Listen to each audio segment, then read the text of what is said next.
मुकदमे की कार्रवाई का आगाज किया जाए। योर ऑनर, कटहरे में खड़ी हुई ये मुल्जिमा मिसेस तहसीन आलम, ये वो सफाक औरत है कि जिसने 8 जुलाई को अपने खानसामा पर बेईमाना तशद्दुद किया। पहले बेलन से उसका सर फाड़ा और उसके बाद उसे कुर्सी से बांधकर छुरी की मदद से इंतहाई बेरहमी से उसकी कलाई की दोनों रगें काट दी। ज़्यादा खून बह जाने की बिना पर उसकी मौत वाक़ई हुई। तो मेरी अदालत से दरख्वास्त है कि इस फिरौन सिफत औरत को इबरतनाक अंजाम तक पहुँचाया जाए और मुझे पूरी उम्मीद है कि अदालत इंसाफ से काम लेगी। योर ऑनर, सोचने वाली बात यह है कि मकतूल सफीर एक सेहतमंद 25 साल का नौजवान था, जबकि मेरी क्लाइंट एक सिन्फ नाजुक से ताल्लुक रखने वाली एक कमज़ोर सी औरत है।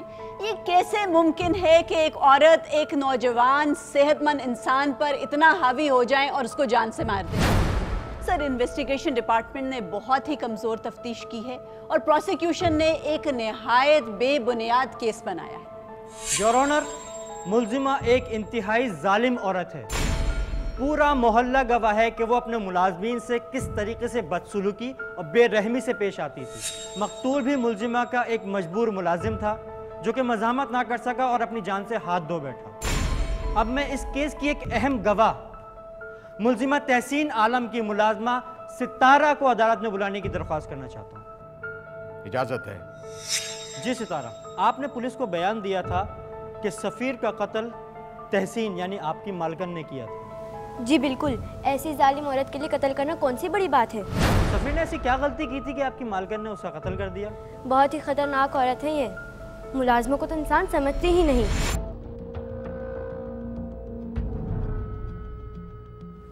मेरा ये मासूम बच्चा 3 घंटे से भूख से निढाल रहा और तुम हरामखोरों से एक कुत्ते का खाना तैयार नहीं हो सका। किस लिए रखा है मैंने तुम लोगों को? बेगम साहिबा, कुत्ते को तो हमेशा खाना सफेद ही डालता है। बेगम साहिबा, आपने तो मुझे अचार लेने भेजा था। तो अचार लेने के लिए क्या तू शिकारपुर चला गया था? सजा तो मिलेगी। तेरे हाथों में जो मिर्चें हैं ना, इसको अपने हाथों से अपनी आंखों में भर ले। डालता है या मैं बताऊं तुझे? भर रहा हूं मैडम, भर रहा हूं। मैडम, मिर्चें लग रही है बेगम साहिबा। खड़ा रह सीधा। क्यों सितारा, तूने भी मेरे बच्चे को खाना नहीं डाला? बेगम साहिबा, मुझे नहीं पता था ये भूखा है। तो ठीक है, अब तुझे भी 2 दिन तक खाना नहीं मिलेगा। तुम सब हरामखोर हो, कोई काम नहीं करता, सबको हराम की तनख्वाहें मिलती हैं। 3 महीने से तनख्वाह की शक्ल नहीं देखी? खामा खा के भरम मारती है। फिर तूने सचमुच आंखों में मिर्ची डाली? पागल समझा हुआ है क्या? ये तो मैं झूठ मूठ की एक्टिंग कर रहा था। ऐसा सलूक तो कोई अपने जानवरों के साथ भी नहीं करता। अच्छा, क्या हुआ क्या था? दरअसल बेगम साहिबा है तो बड़ी पैसों वाली, मगर मजाल है फ्रिज से कोई चीज़ गायब हो जाए। अंडों पर मार्कर पेन से नंबर लिख के रखती थी। कुछ दिन पहले फ्रिज में रखे अंडे गिन रही थी।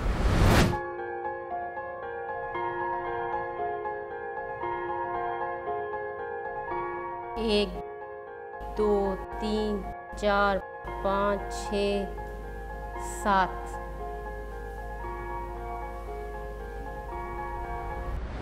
सितारा, ओ सितारा। जी बेगम साहिबा। ये 7वें नंबर का अंडा कहाँ गया? मुझे क्या पता, आप ही ने खा लिया होगा। आज मुझे ही खाना था 7वें नंबर का अंडा, लेकिन गया वो तेरे पेट में है। नहीं बेगम साहिबा, कसम से मैंने नहीं खाया आपका अंडा। चल मुंह खोल। बेगम, मुंह दिखा मुझे अपना, खोल मुंह। सफीर। जी बेगम साहिबा। इधर आ इधर हरामखोर, मुंह खोल। नहीं, सुंघा मुझे अपना मुंह। दरअसल मैं फ्रिज से दूध निकाल रहा था, मेरा हाथ लगकर 7वें नंबर का अंडा टूट गया। अंडा तोड़ दिया? अंडा तोड़ दिया तूने? हराम का माल है ना मेरा। जान नहीं है तेरे हाथों में? अरे लूला है क्या तू? मुर्गा बन, मुर्गा बन, मुर्गा बन हरामखोर। बेगम साहिबा, मुर्गा क्यों बना रही है? मुर्गा अंडे नहीं देता। एक तो गलती करता है, ऊपर से मखौल करता है मुझसे। तेरी सारी मस्ती निकाल दूंगी मैं। सितारा, इसके ऊपर लाके कूलर रख दे पानी का भरा हुआ। बेगम साहिबा, सुनती है या मैं बताऊं?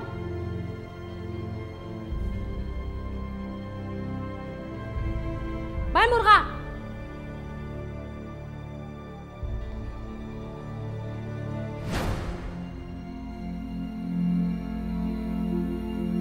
अगर ये कूलर तेरी पीठ पे से गिरा ना तो ये घूंसे मार मार के तेरी कमर तोड़ दूंगी, माजूर कर दूंगी मैं तुझे।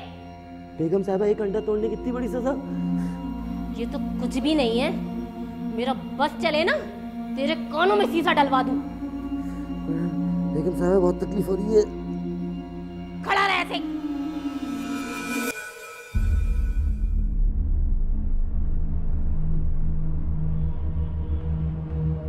अरे अरे सफीर, ये क्या कर रहा है?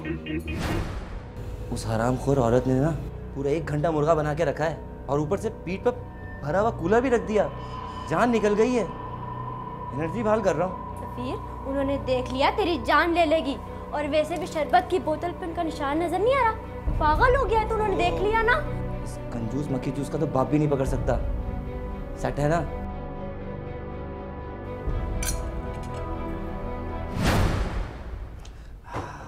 मजा आ गया, एनर्जी आ गई पूरे जिस्म में।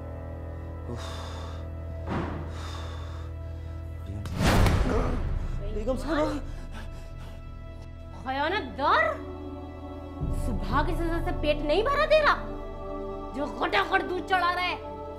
मेरी मार्किंग हटा के तू अपनी मार्किंग लगाता है, आज मैं तेरी चमड़ी उधेड़ दूंगी। बेगम साहब,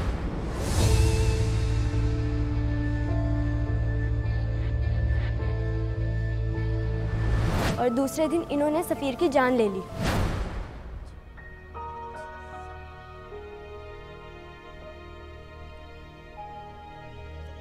सितारा, ओ सितारा, कहाँ मर गई कमीनी?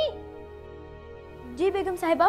कल तक इस डब्बे में 10 बिस्किट थे, आज 9 हैं। एक बिस्किट कब खाया तूने? कसम ले ले बेगम साहिबा, मैंने आपके बिस्किटों की तरफ देखा तक नहीं, और वैसे भी मैं से बदमजा बिस्किट खाती भी नहीं। हाँ, तेरे लिए तो मनो सलवा उतरता है ना। जा दफाओ, चाय लेके आ मेरे लिए। जी बेगम साहिबा।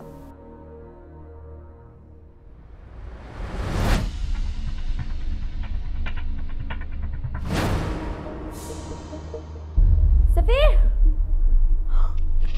मार दिया बेगम साहिबा ने, सफीर को जान से मार दिया। कातिल है बेगम साहिबा, आपने जान से मार दिया उसे। नहीं नहीं, मैंने सफीर को नहीं मारा। सितारा, तुमने अपनी बेगम साहिबा की सख्त मिजाजी को जिस तरह बढ़ा चढ़ा कर बयान किया है वो तो खैर एक अलग बात है। तुम मुझे ये बताओ कि तुमने मिसेस तहसीन को अपनी आंखों से सफीर का कत्ल करते देखा है? नहीं, आंखों से तो नहीं देखा, मगर ऐसा जुल्म यही कर सकती हैं। योर ऑनर, पॉइंट नोट किया जाए, प्रोसिक्यूशन के पास कोई चश्मदीद गवाह नहीं है। योर ऑनर, रात के किसी पहर जब एक मालकन अपने नौकर को कत्ल करती है तो उस वक्त चश्मदीद गवाह का मिलना नामुमकिन है। लेकिन दूसरी और सबसे अहम बात, जाए वारदात से मिलने वाला बेलन कि जिसके वार से सफीर का सर फाड़ा गया था, और वो छुरी कि जिसके वार से उसकी कलाई की रगें काटी गई थी, दोनों पर मुलजिमा के फिंगरप्रिंट्स मिले हैं। इसकी बहुत सिंपल सी एक्सप्लेनेशन है वकील साहब।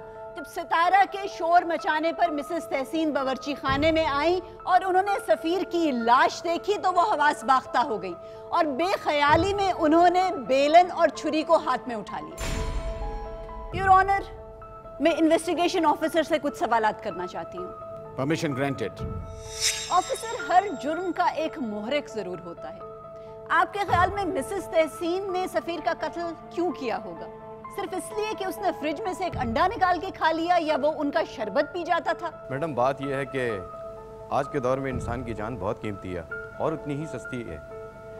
बीइंग ए पुलिस ऑफिसर, मेरा कत्ल की वारदातों से अक्सर वास्ता पड़ता है। लोग इंतहाई मामूली बात पर भी कत्ल जैसा संगीन जुर्म कर देते हैं, और मुलजिमा तो पूरे मोहल्ले में चंगेज़ खान और झक्की के नाम से मशहूर है। पूरे मोहल्ले ने इसके खिलाफ बयान दिया है। सिर्फ मुखालफाना बयानात और सुनी सुनाई बातों पर किसी को कातिल करार नहीं दिया जा सकता। अब मुझे ये बताएं कि जाए वारदात पर मिसेस तहसीन के अलावा घर की मुलाजमा सितारा भी मौजूद थी।